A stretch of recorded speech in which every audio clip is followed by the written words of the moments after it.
আগে আমরা এই জমিটাতে সিকোসার একটা ডেমনস্ট্রেশন করেছি। যেরকম আমরা মিটিংয়ে বলেছিলাম যে কি সমস্ত রকমের আগাছা চলে যাবে, এমনকি কুড়ি শ্যাওলা কিছুই থাকবে না।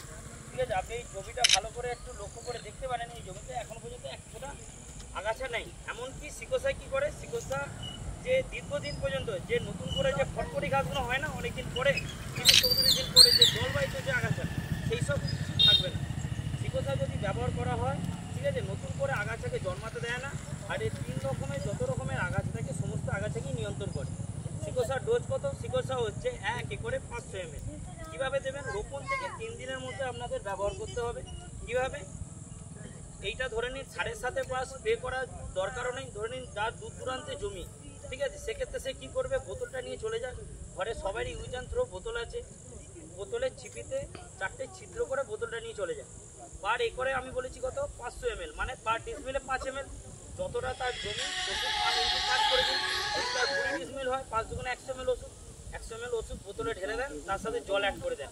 যে পিচকিরির মতো সব জায়গায় দেওয়ার দরকার নেই, কারণ এই ওষুধটা বেনিয়ন টেকনোলজি আছে। এ যে জায়গায় পড়বে সেখান থেকে খুব তাড়াতাড়ি এ চারিদিকে ছড়িয়ে পড়বে।